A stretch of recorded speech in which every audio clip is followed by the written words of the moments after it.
You're watching UATV in English. My name is Anna Nichenko, and here we are broadcasting to tell the truth about real situation in Ukraine. And today, the 15th day of war. I'll remind you that it's Russian occupation of Ukraine. And as our president Volodymyr Zelensky said, the Ukrainian army is repelling attacks in key direction. And now we will never be their slaves, because it is our spirit, it is our destiny. We must survive and we must win. Let's watch the speech of our president. Українці. Вночі з'явилася інформація про загиблих у вчорашньому бомбардуванні пологового будинку та дитячої лікарні у Маріуполі. 3 людей ми втратили. Серед них 1 дитина, дівчинка. Кількість поранених – 17. Це діти, жінки, медичні працівники. Знаєте, на російському телебаченні згадали цю тему. Вона була у них на ток-шоу. Але жодного слова правди не сказали. Росіянам збрехали, що нібито у лікарні не було пацієнтів, а в пологовому будинку не було жінок та дітей. Росіянам збрехали, що нібито там засіли націоналісти на якихось позиціях. Вони брешуть впевнено, як і завжди. Воєнні злочини неможливі без пропагандистів, які їх прикривають. Хочу сказати їм одну річ. Ви будете відповідати так само, як і всі ті, хто наказує скидати бомби на мирних людей. Ми знайдемо всю власність пропагандистів та пов'язаних з ними осіб. Ми зробимо все, щоб конфіскували її всюди, де б вона не була. Evgenia Kravchuk, the member of the Parliament of Ukraine, joins our program. Hello, Evgenia, can you hear me? Yes, I can hear you. Evgenia, what can you tell about today's meeting in Antalya between the Ministers of Foreign Affairs, Kuleba, and Russian Federation? How you can say about the results?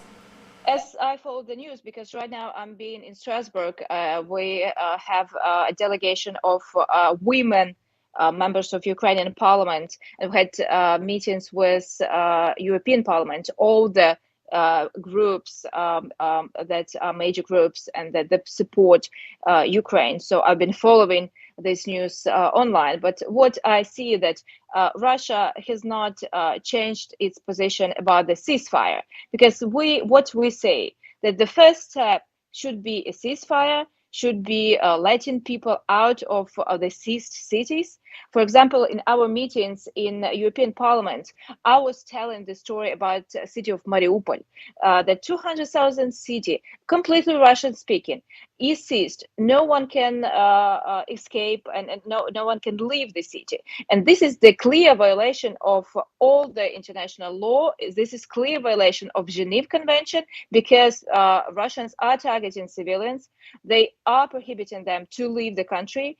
And also the bombing, the direct bombing and shelling of the maternity ward and children's hospital in Mariupol. This is a clear war crime, another war crime conducted by Russia. But Russia still say that they are doing this military operation, that there are some, I don't know, the military people in this maternity ward. Well, guess what? No one believes them. All the European parliamentarians we talk to, they understand that there are so many fake news produced by Russian regime, and everyone understands that these casualties are growing each and every day. And we had a lot of. Evgenia, what do you think? Lots of sanctions, but what world should do now to stop Putin? How? First, of course, it's mostly to the NATO countries and to the NATO organization, is implying the no-fly zone, or at least to give us battle jets and to give us air defense systems that could hit the missiles of Russian Federation, so we could protect ourselves, our sky. And these negotiations are very sensitive, so I do not want to comment any details about the planes, but we do communicate this, that Russians are not fighting with the army. They are killing children, they're killing women, they're targeting in purpose, they're targeting civilians. And another thing that is heavily discussed is full embargo on oil and gas, because every euro, every dollar Putin and his regime gets from selling gas and oil, he spends and he returns as a bullet to innocent people. A lot of countries, they do support and already said that they will support this embargo.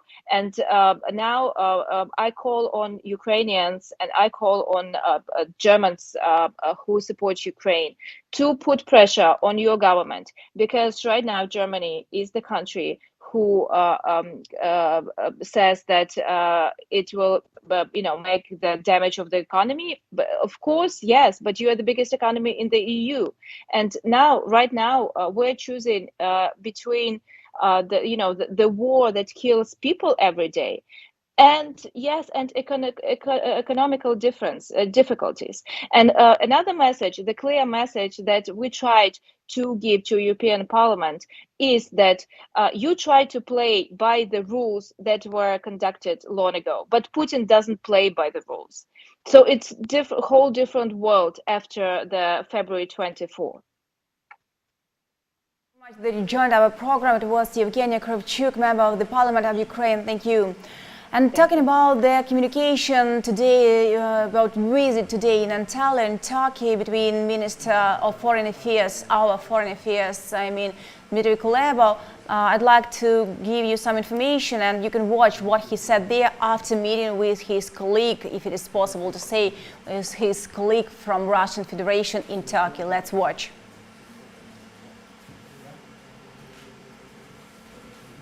So, speech of Mr. Kuleba. This meeting was both, this conversation was both easy and difficult. Easy because Minister Lavrov basically followed his traditional narratives about Ukraine.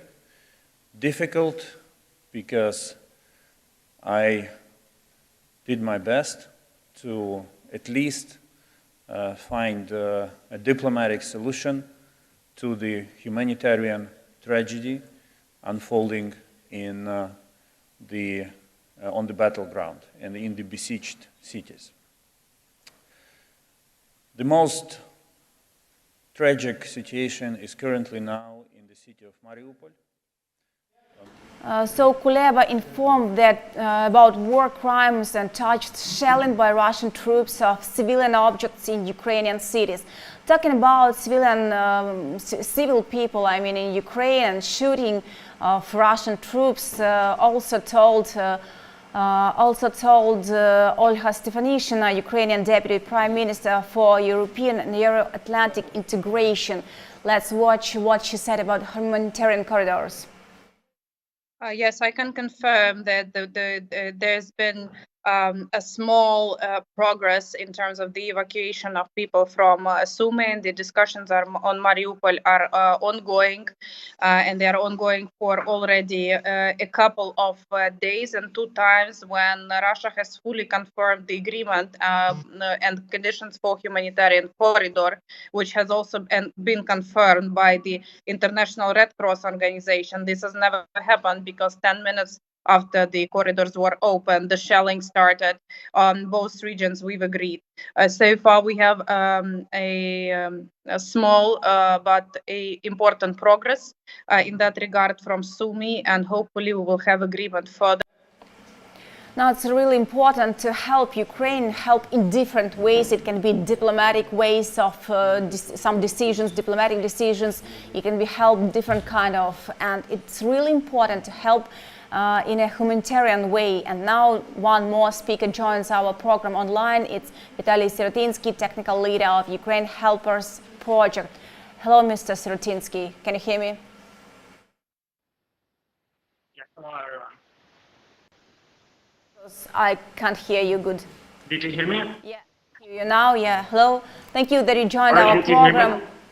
Yeah, we are talking now about help, different kind of help to Ukrainians, and exactly you and your team make a really big work in this help. Tell us about your work now. Yeah, so our mission is to inform people around the world who want to help Ukraine in different ways how they can do that today. So we are providing the up-to-date list of necessary things and goods in accordance with the request of official organizations. So we're providing the map with all of the locations across the world where the people can send their help to Ukraine, and it's a verified one. So, and also the second mission of our organization, we are providing the verified information to the funds that need money right now to help Ukrainians. So we're providing them in verified way in our page as well. So yeah, it's the two main aims of our service right now. How can you describe the process from abroad? Is it easy to help Ukrainians now, just to give this humanitarian help? So when we started this project, it was really hard to find the verified locations, because unfortunately the fraud increased highly, and there is some kinds of accidents when the people send their goods just to non-existent warehouses. But right now we are providing the information and that is verified, and it's super easy. You just, first step, you look into the list of necessary things. You choose the one you want to help Ukraine with. Then you look into the map and find the location, the nearest location where you can send that help. And the last step, you just need to call to that warehouse to confirm that you're sending the good, and that's done. You're sending the package, and it will be delivered to Ukraine as soon as possible. And I'd like you to show one video. Be please online with us. We will talk about this video later about Italy. Help from different countries come here to our city, and lots of people, just usual people, civil people, want to give something to our Ukrainians just to show that we are together, they are together with us. Let's watch about help from Italy. Glory to Ukraine! 17 hours of non-stop driving to get aid to Ukrainians as fast as possible, and Italian benefactors are already unloading 4 trucks with humanitarian aid at the Ukrainian-Polish border. Antonella was one of the drivers. She says it is very important to bring such necessary things on time to people who are in difficult situation because of the war. Italy is very positive about helping Ukraine. We stand for Ukrainian people, and we will take women and children to Italy, because there are families which are ready to help and provide with everything they need. Italians from Bergamo managed to collect 45 tons of humanitarian aid in 3 days. They say that as soon as they announced that they were collecting the most necessary items for Ukrainians, people started bringing in lots of different food and personal hygiene products. 3 days for everything was enough. As soon as we announced, people began to bring everything at once. Even they came and brought to our homes. We had only to distribute everything in cars.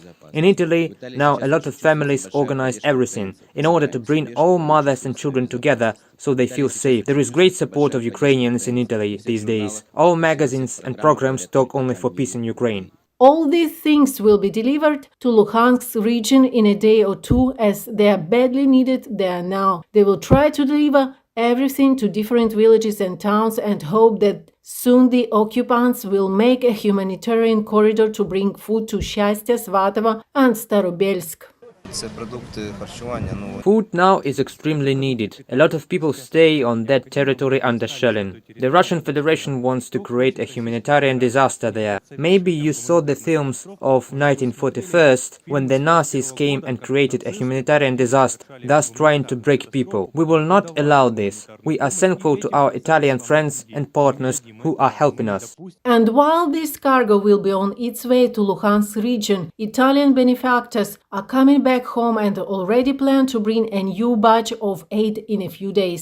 Reported by Julia Bill from Lviv region for UATV News. So now, Vitaly, what do you think about help different people with different professions from different countries now joins? What do you think now this joining? What does it mean for Ukrainians and for the whole world? Such help, such. Like, I mean, together, just together we can stand. Just together we could go through this situation. So we really appreciate this help, and I mean, thank you so much to everyone who helping Ukraine today.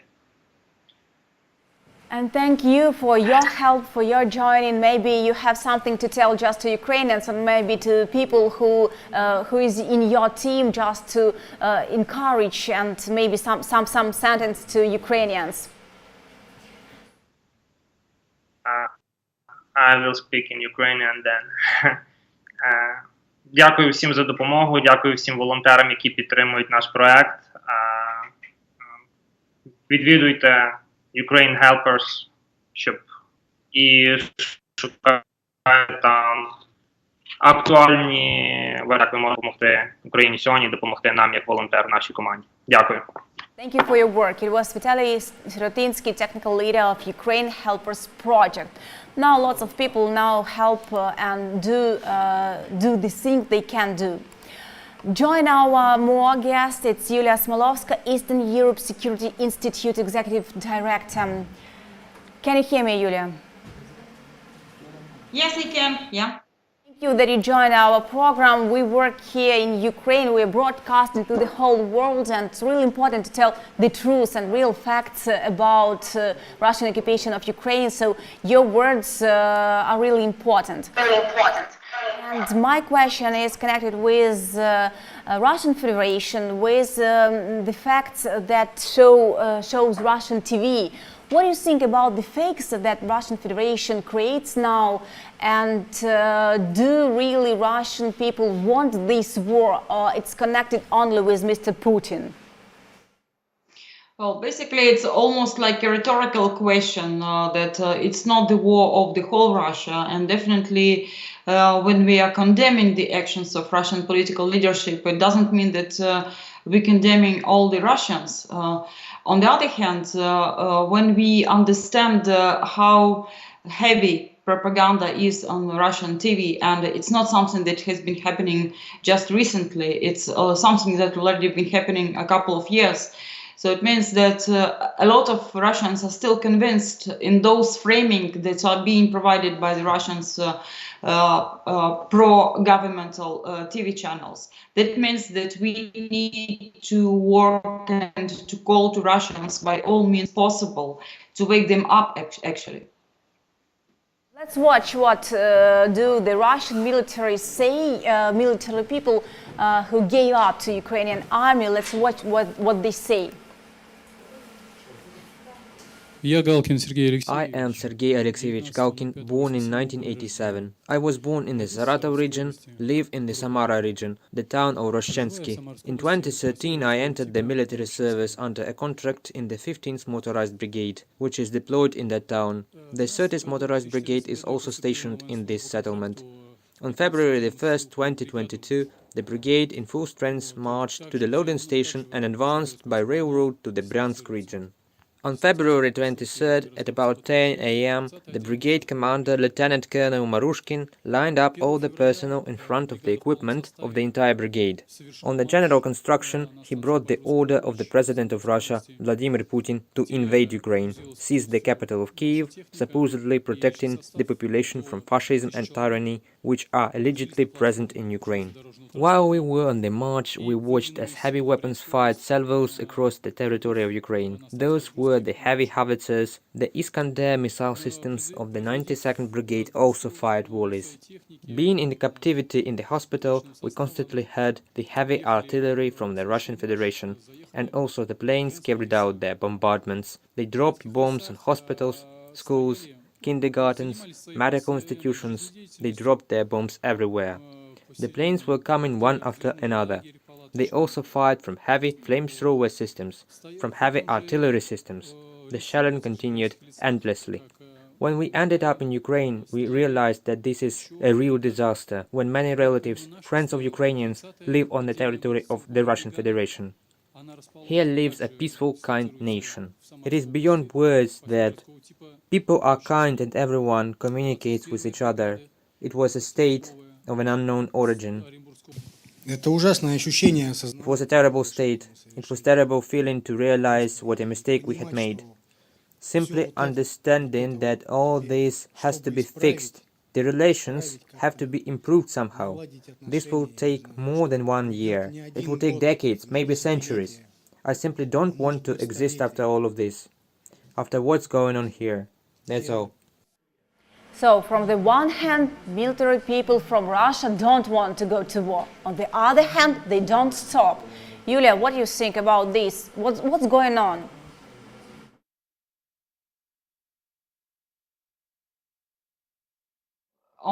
Once the person tries to kill you and once he is detained, he is begging for some mercy. So that means I do understand that probably these particular soldiers were not aware at the beginning of where they were thrown to, and they have this sort of morale and regretting of their wrongdoings afterwards, expressing this at the press conference. On the other hand, as I said to you, the real problem for us is that the majority of Russian population are still tend to believe to what they're hearing from their TV channels.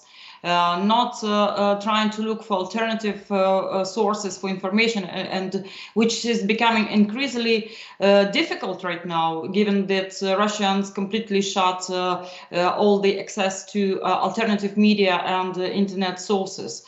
So I don't know when this moment might come, when Russia's population will be waking up and calling against the actions of the authorities.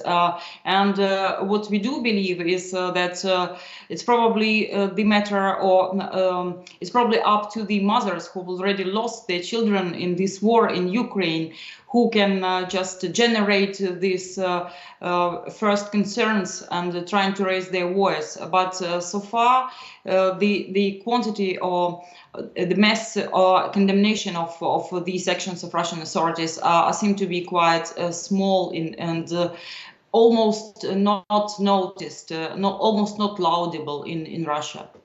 Really hard to imagine what's going on really now in Ukraine. Only we witnesses can see this and really give the real information and give the real facts and picture. I offer you just to watch a video from Mariupol, what was yesterday, and it was really I don't know how to describe this terrible horror. Let's watch. Since Russia invaded Ukraine and began terrorist war against civilians, even then Ukrainian doctors helped also the occupiers. Now the doctors are one of the main targets for the Russian bombs, rockets and on-ground troops. When the war began, it became obvious that hospitals were under attack. Now the enemy uses cynical and brutal tactics. Russian army on purpose bombs maternity wards. Mariupol is severely damaged by constant shelling, but the maritime city blocking the southern maneuvers for the Russian army still stands. The main maternity hospital instantly took some of the workers and patients underground. Some stayed in the building. Today they were shelled with bombs. Mother, babies, doctors. Mariupol, direct strike of Russian troops at the maternity hospital. People, children are under wreckage. Atrocity. How much longer will the world be an accomplice ignoring terror? Close the sky right now, stop the killing. You have power, but you seem to be losing humanity. President Zelensky. Death came to the place where the life is born. Political decisions and sustained pressure on Kremlin didn't save them. According to preliminary data, the bomb was FAB-1000, 1-ton shell against newborns.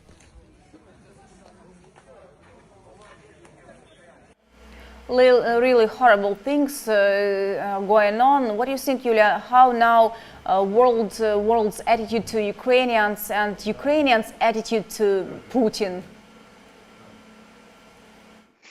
Well, world's attitude to this tragedies that are happening in Ukraine, and even I died to use the word atrocities, because already what we've just seen on the scenes, it's awful. And from our side, what I can say that we also, the independent analytical centers, tried also to make our own contribution to sharing this information as wide as possible with our international contacts. And we also send today these pictures of drastic pictures from the events in Mariupol with these maternity wards to different media outlets in different countries. And definitely they do condemn what Russians are doing. But let me just say that what strikes me, it's an outrageous lie that Russians are using, and at every possible level. Because how can you take the words of the Minister of Foreign Affairs talking today that Russia hasn't invaded any country, is not the threat to any country, and they actually hasn't invaded Ukraine. So this is incredible to believe these words, and I think that the whole world understands this lie and hypocrisy that Russians are saying, are telling. So they discredit it all over. But the problem is right now that we can't put Russia under reliability and responsibility for what they're doing right now. So we definitely need to seek for the most fast and effective solution to make Russia responsible for their actions. As soon as and the sooner we do this, the better, because you see that every day it's another tragedy, and even more, I would suspect, could come because Russians are still trying to perform as they're taking upper hand in this situation. Judging from negotiations, they don't see any sign of regret their actions and ready to compromise, at least to talk seriously.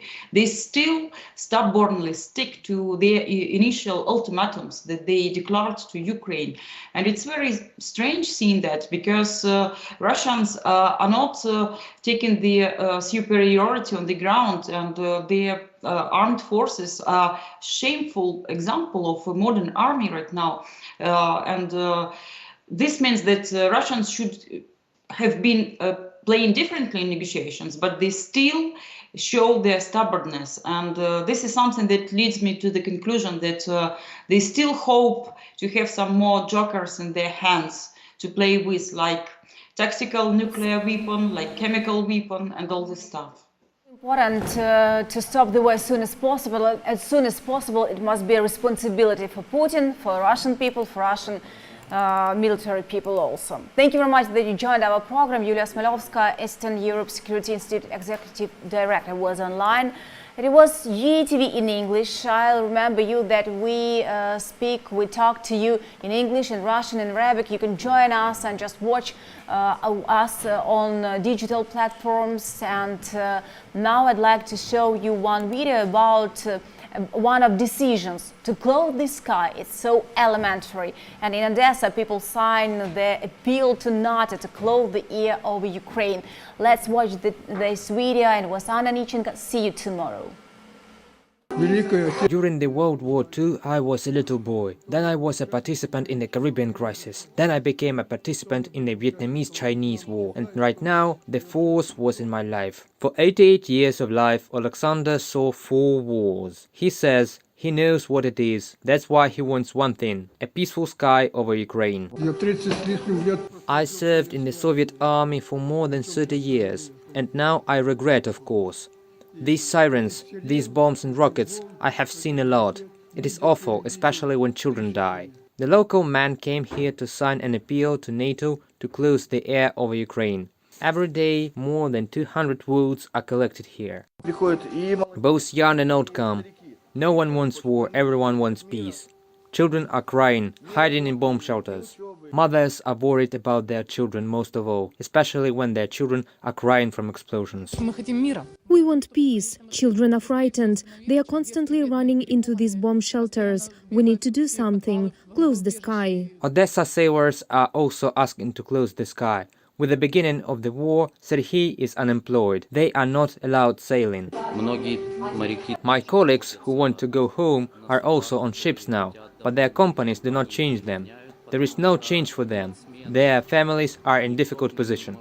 Over 2,000 signatures have been collected in a week in 10 places in Odessa. Yulia Zlatina calls citizens to sign up the appeal and is the volunteer at the same time.